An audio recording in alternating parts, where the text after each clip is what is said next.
Again, welcome to Business Calculus. This is Mathematics 200. Again, this is our lecture 10-3, which is chapter 10, section 3. In these lectures, we're going to discuss about optimization in business and also economics. So our main objective is we're going to learn how to find absolute maxima and also minima. In our previous lectures, we learned how to find the relative maxima and also relative minima, which we need 2 points. Always we have to have 2 points. And absolute maxima, we need only 1 point. And again, we will go through the steps, what I mean by that. Also, we're going to learn how to maximize the revenue using the concept of absolute maxima when a total revenue function is given. We are also going to learn how to minimize average cost given the total cost function. So the whole concept of these two is that to maximize the revenue, when the total revenue function is given, we are going to find the first derivative of the revenue function. Then we are going to find a concept, using the concept of absolute maxima to maximize the revenue. The same apply to minimize the average cost using the concept of absolute minima. Also, we're going to learn how to find the maximum profit from total cost and also total revenue functions, or from, again, a profit function. So the first thing we're going to discuss is what is absolute extrema. Here we said absolute extrema are the functional values that had the largest or smallest values over an entire domain of a function, or we say the interval of the function. So what we mean by that is that if we have a function, and let's say we have interval from A to B, the absolute minima will be the minimum value or the minimum point in the domain of the function. And absolute maximum will be, again, the maximum or the highest point based on the domain of the function. And that's what this two definition means. So first, they say the value f at A is absolute maxima of a function f if f at A is greater than or equal to f at x for all x in the domain of the function. So again, the domain of the function for all x, if f at A, the point A, is greater than or equal to the function f at x. And the same thing apply opposite to the absolute minimum. So we have a value of f at B, so B is our value. This B is absolute minimum if f at B is less than or equal to f at x for all x in the domain. So absolute minimum will give us the minimum point in the domain of the function, and absolute maximum will give us the maximum point in the domain of the function. So this is an example given to us. We have a graph. The graph here is y equal to s minus y all square. Now, when we plot this graph, we can see that this graph have a relative minimum at, again, we have 2 points now at x and y. So relative minimum is the lowest point, which is when x is 1, y is 0. So we say this graph has a relative minimum at a point 1 and 0 because x is 1, y is 0. So that's the relative minimum. Now, note that the relative minimum, again, is the lowest point on the graph. We go back one more time. We can see that, again, this is the relative minimum. That is the lowest. This graph doesn't have a relative maximum. And because as previously we said, relative minimum is the turning point when the function decrease and increase. Relative maximum with the turning point when the function increase first before decreasing. So again, in the domain of the function, the relative minimum is the point 1 and 0 when s is 1, y is 0. And also now we are going to say that, okay, 0 is the absolute minimum for the function. So that's what I meant earlier time. When we are looking for the relative minimum, we need 2 points, the x and y.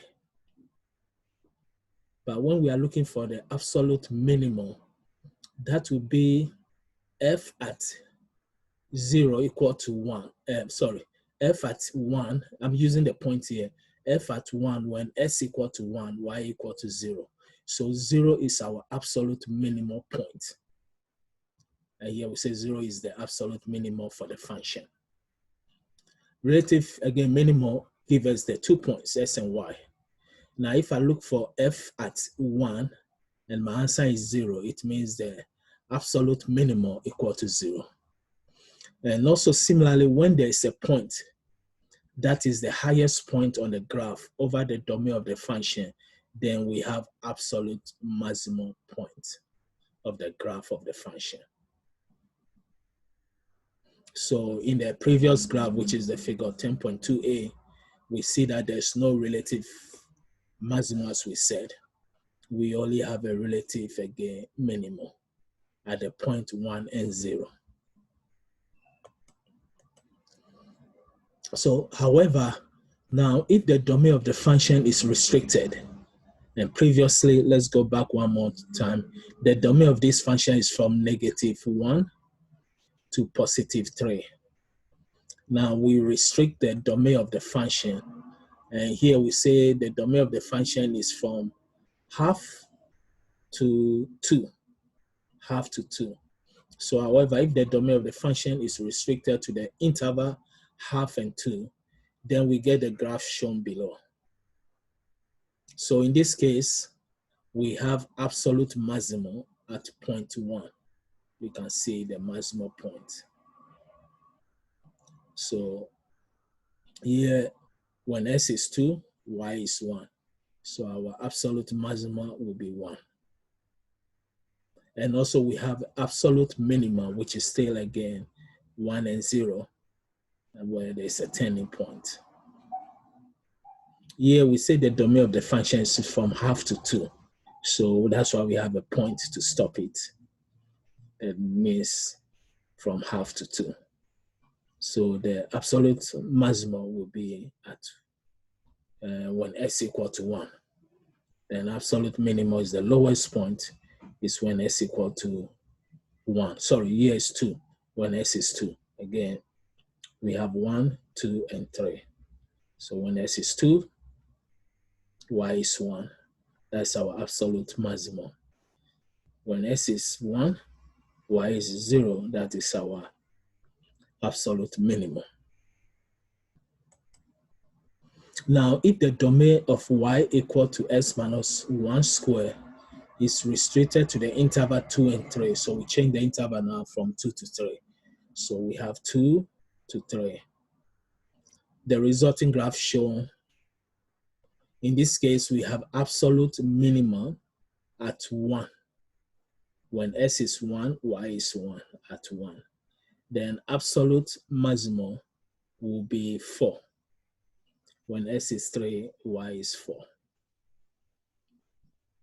So here we say, in this case, the absolute minimum is 1 and occurs at a point 2 and 1. Sorry, again, this is interval 2, x, 1, 2, 3. So when s is 2, y is 1, our absolute minimum will be 1.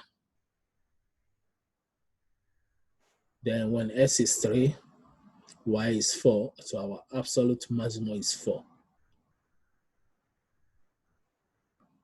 So as we said again, the absolute minimum and maximum is only one value, which normally is the y value.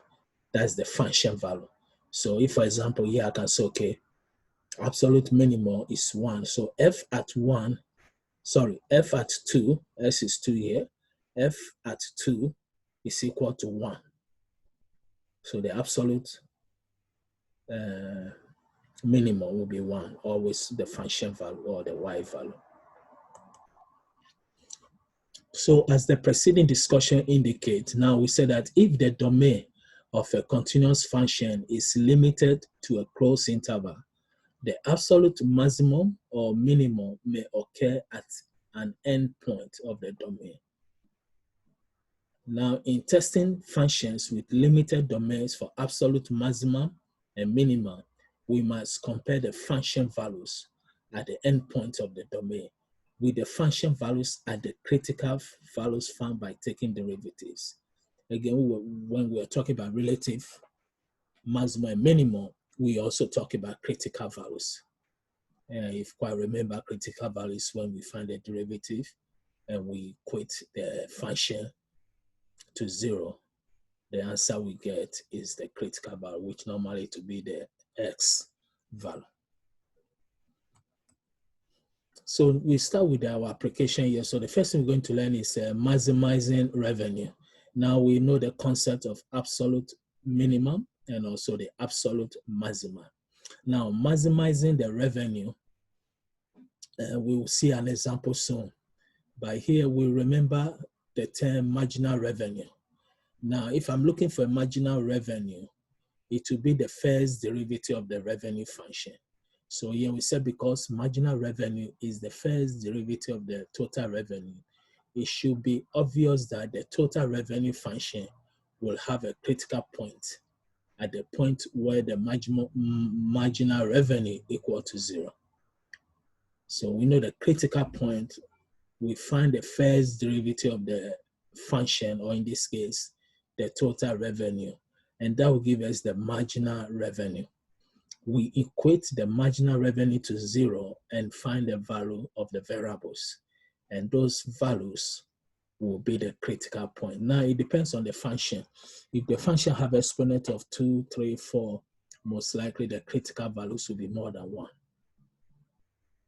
So here we said that with the total revenue function given to us, which is r at x equal to 16x minus 0.02x squared, the point where our derivative at x equal to 0 is clearly the maximum, because r at x is a parabola that opens downward. Here we have x squared is negative coefficient, so it's going to open downward. Now, if it's positive coefficient, the highest exponent 2, then it's going to open upward, which we're going to find the maximum. So again, with the total revenue given to us, 16x minus 0.02x squared, the point where our derivative at x equal to 0 is clearly the maximum, because r at x is parabola that opens downward. But the domain may be limited. The revenue function may not always be a parabola, or the critical point may not always be a maximum. So it is important to verify where the maximum again value occurs. So we're going to see an example soon. So here we have an example now. A travel agency will plan tours for a group of 25 or larger. Now, if the group contains exactly 25 people, the price is $300 per person. However, the price per person is reduced by $10 for each additional person above the 25. Now, the question said, what size group will produce the largest revenue for the agency? So the first thing we need to do is to come up with our equation. So here we say the total revenue is R, will be the number of people, and the price per person. And here we say that if we have up to exactly 25 people, the price is 300. So the total revenue will be 25 times 300 if it's 25 people. Now, if we had additional person after 25, then we are going to have a discount of $10 each, which is above 25. So first we write down the form. So we need to substitute the 10, reduce the 26 passengers or the tour passenger. We need to reduce. So they will, instead of 300, they will pay 290. So the first thing we need to do, what is revenue? Well, revenue is the number of people that is going for the tour times the price per person. So if we have 10 people and the price is 300, then revenue will be 10 times 300, which is 3,000. So we use the table here to analyze the condition and come up with the revenue function. So here, the table shows how the revenue changes. First, the number in the group is 25, which was given to us. And we said that if the group is exactly 25, we charge $300. So 25 times 300, the revenue will be 7,500. Now, if we have additional person, we minus by 10. So we give a discount of $10. So which means if I have 26, it will be 290 now. So it will be 26 times 290. That will give me 75.40. Now, if we have additional one more person, we reduce by, again, 20. And this keep going, 30, 40, again, depends on additional person. So here you can see that we write 25 plus X, which makes sense. 25 plus S is additional. It can be 1, 2, 3, any amount. So if that's the case, we know the first person, we take only 10. The second now, 20, 30. So that means the second person will be 2 times 10. The third person will be, again, 3 times 10. So S will tell us the number of people after 25. So that's why we say 25 plus X. So this means we get 300 original minus 10 times X.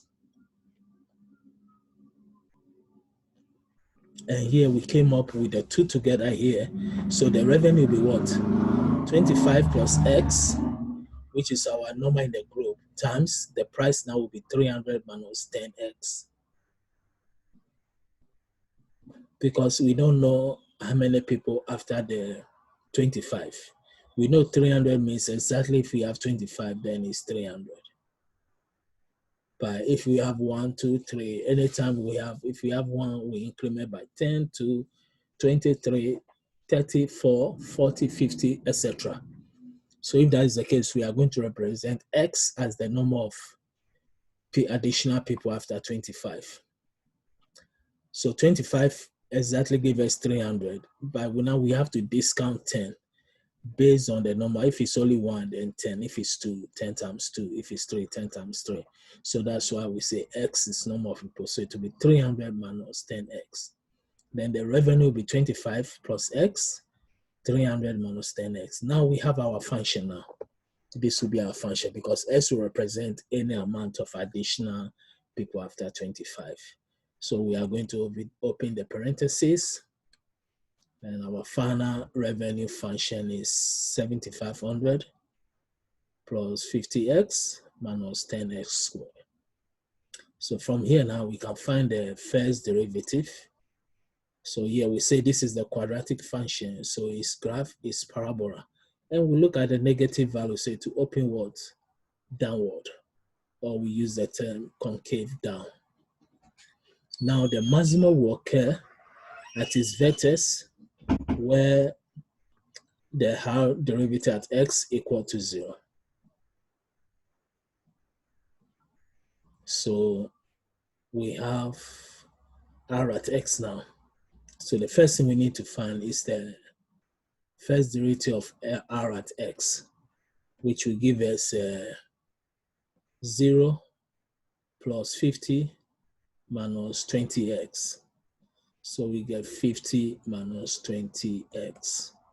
So 50 minus 20X. Now we find the critical value. So we equate 50 minus 20X equal to 0. Then we find the value of X. So here we say 0 equal to 50 minus 20X. And if you do your transformation of the formula, you will get S equal to 2.5. So for example, we can bring minus 20x to the left, which will be plus 20x. So we get 20x equal to 50. So since 20 is multiplied by x, when it crosses the equal sign, it's going to divide. So we get s equal to 50 divided by 20, which will give us 2.5. So here our critical value is 2.5, which means adding 2.5 people to the group should maximize the total revenue. So now this is a very special application. How do we maximize a revenue or any variable? The steps is that you have the function. If we are, in this case, it's a revenue function or a function of any function. The first thing we do is find the first derivative of the function. Now, in this example, we don't have the function, but the condition was given to us, and we were able to, again, derive the function. Now, when you derive the function, you find the first derivative of the function. When you get the first derivative of the function, you equate it to 0. Then you find the variable x or any variable that it is. Now, the value that you get for the variable will be the value that will maximize the function. So in this case, we are doing revenue. So we get s equal to 2.5. So this means after we get that 25, additional 2.5 people will maximize our revenue. Now, if it's 3, 4, it's going down. Oh yeah, but we cannot add half person, so we can test our revenue function with 27 people and 28 people and see which one will maximize it. So either 27 or 28. And here we say this will determine the optimal group size because R at X is concave down for all X value. Again, this is a quadratic equation. The original equation, the highest exponent is 2. You can see it's 2. So this is this will be a parabola.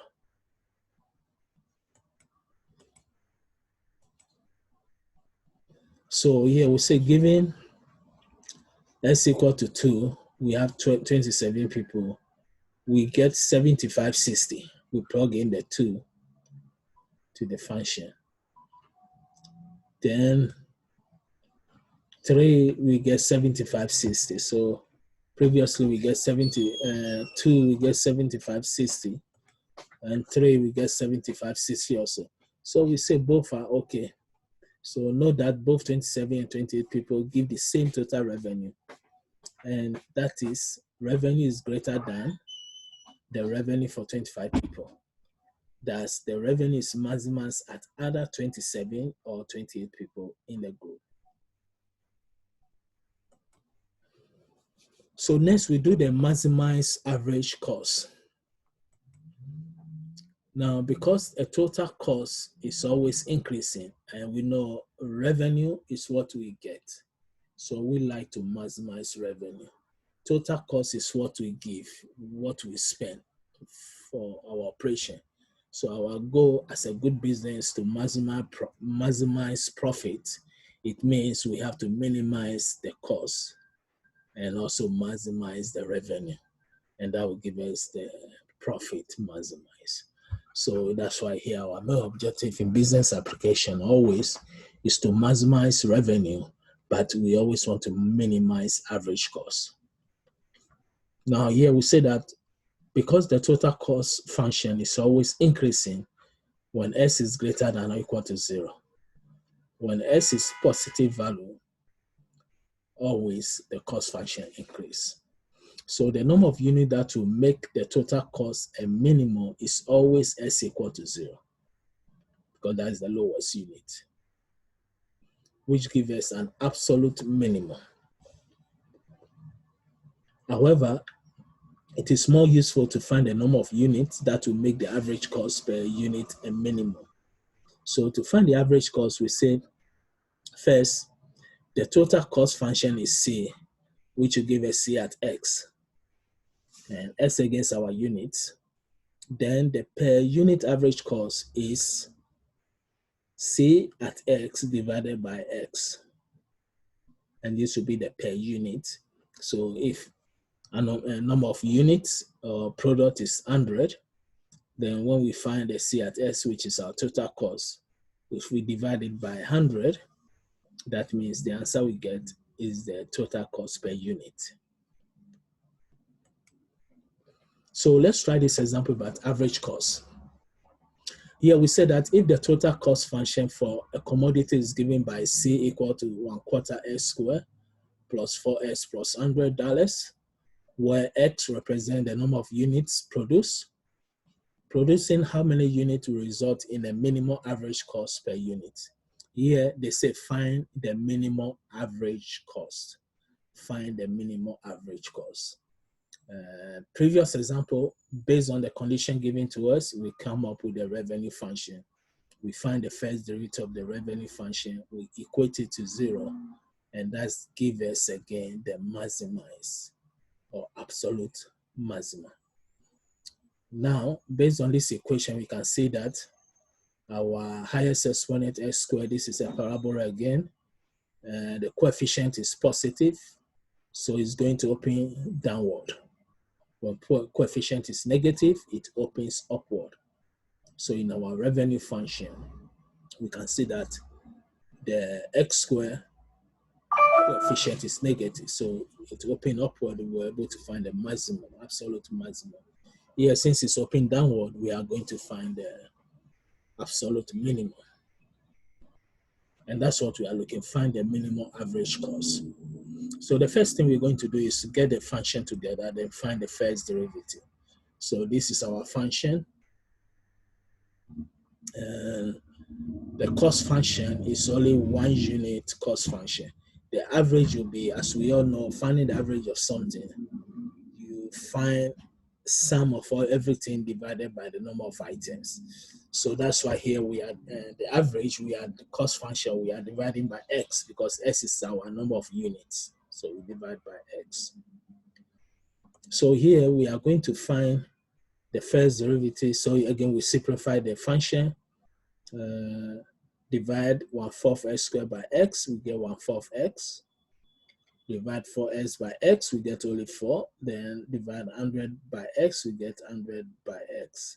So this will be our, again, average cost function. So if we know the average cost function, we can find the first derivative of it. So when we find the first derivative, we get 1/4 minus 100 over x squared. Then we need to find the critical value. So we equate the first derivative of the function to 0, and we look for s squared.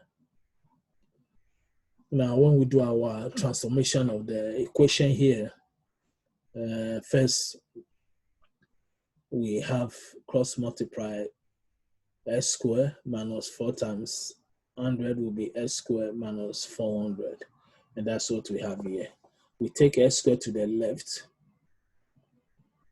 and then we find the difference. Now, when I take s to the left, I'll get negative s squared equal to negative 400. So the negative will cancel the negative. Then we get s squared equal to 400. So s will give me square root of 400. Square root of 400 is 20. So it will be positive negative 20. Here we are dealing with cost, money. So we are going to disregard the negative 20. Our answer should be positive 20.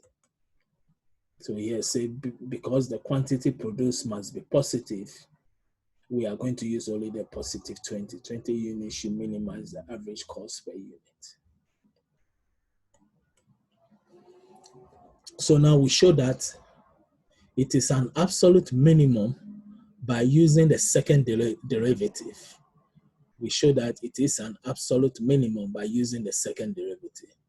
So second derivative of the function, the average cost function, will give us 200 over s cubed.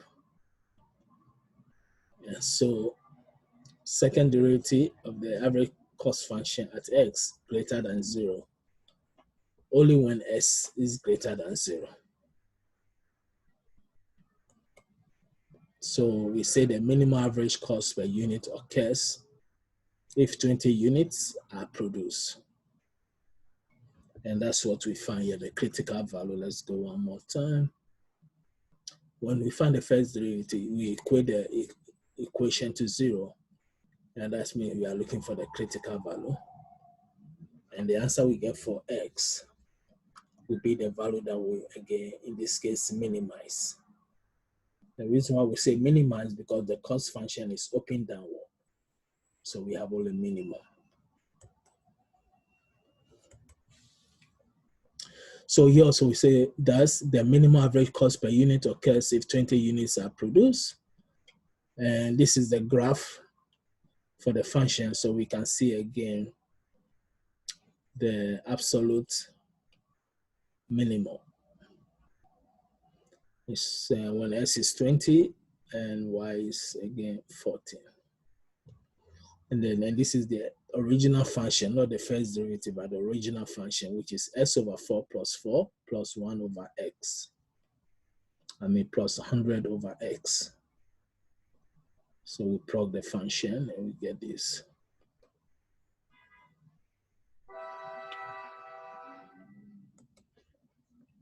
So now we say the average, minimize the average cost. The graph of the cost function for the commodity in example 3 is shown in figure 10.31, along with several lines that join 0 and 0.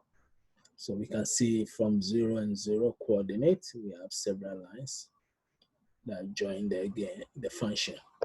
And the function 1/4 x squared plus 4x plus 100. So this 0, 0 to the point of the form x and c at x on the total cost function. And this is our total cost function, the black function. Now to minimize the average cost, we note that the slope of each of these lines as the following. Cs minus 0 over s minus 0, which is c at x over x. So the slope of each line is the average cost for the given number of units at the point on c at x. We also note that the line from the origin, that is the 0, 0 point, to the point on the curve where s equal to 0 is tangent to the total cost curve. So here we say when s equal to 0, the slope of this line represents both the derivative of the cost function, which is the marginal cost, and also the average cost.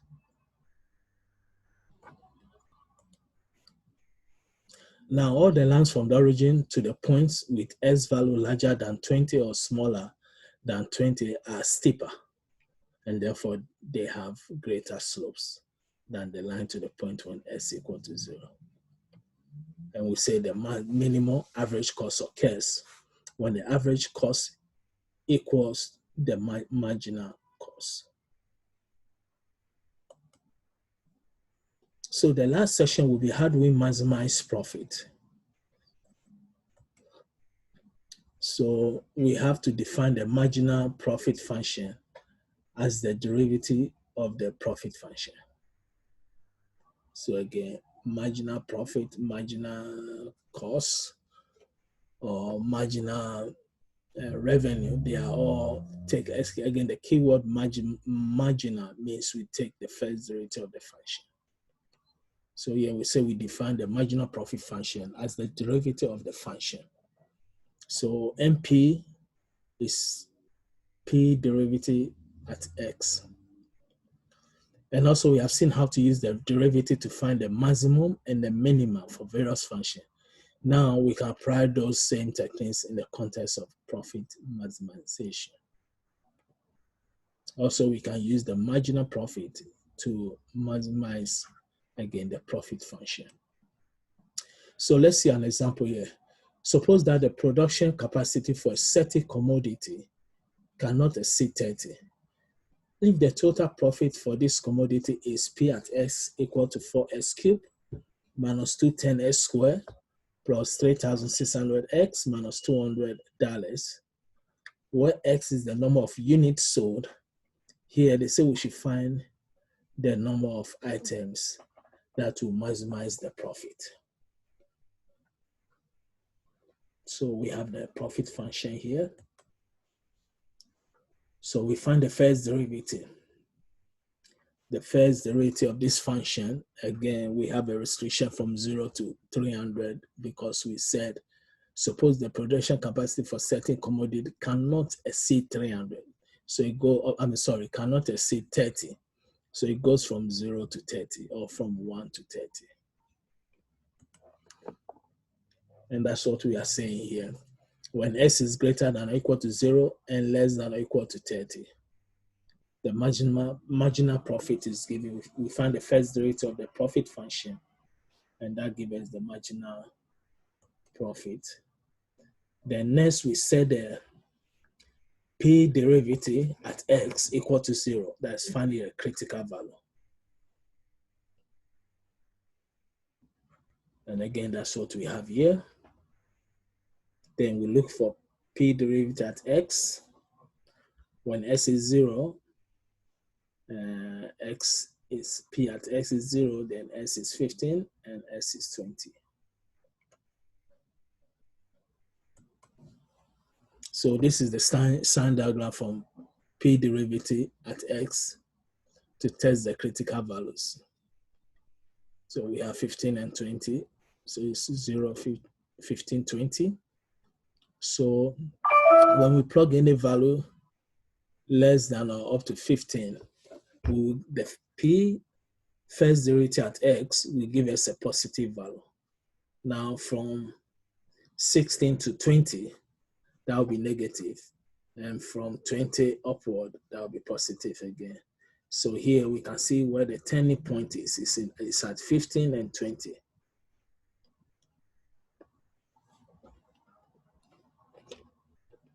So this is the first turning point, and this is the second. So turning point from increasing to decreasing will be the maxima, and from decrease to increase will be the minima. So here we say that's 15. When we plug in 15, the function will give us 20,050. So that's the total profit function that has a relative maximum. We can see the relative maximum from increasing to decreasing. But we also must check the endpoint for 0 and 30. Remember, and the interval is from 0 to 30, but we have 15, 20 also. So when we look at P at 0, we get negative 200. P at 30, we get 26,800. Again, here we are using the original function.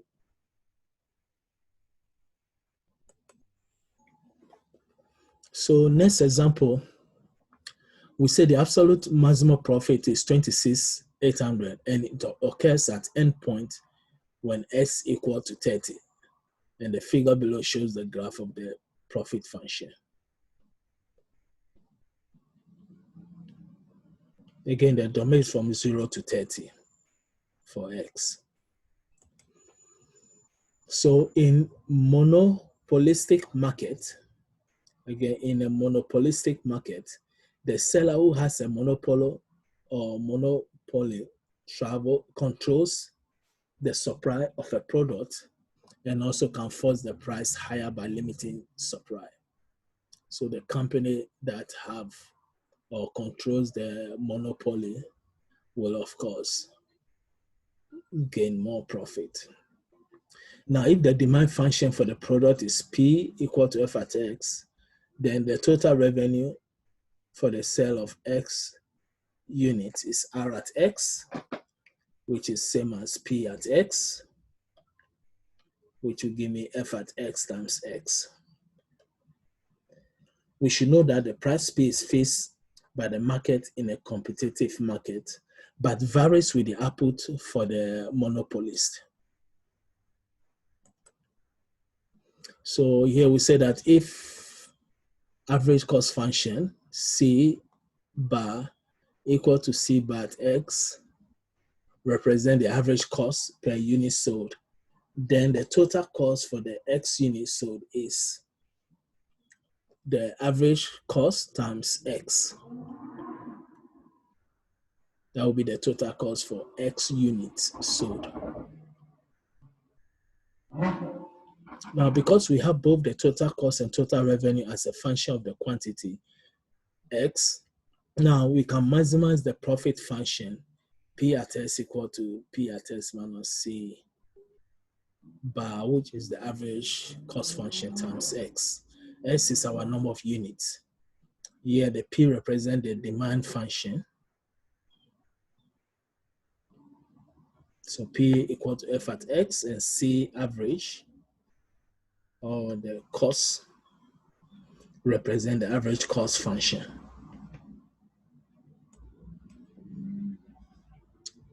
So in a competitive market, again, each firm is so small that its action in the market cannot affect the price of the product, based on our example.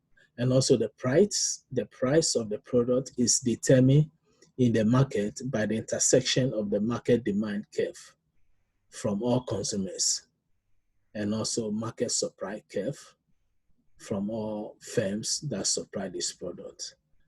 And the firm can sell as little or as much as it desires at the market equilibrium price.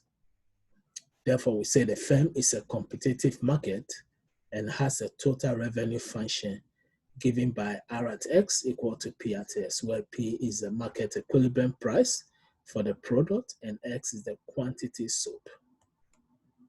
So this will be the conclusion of our lectures.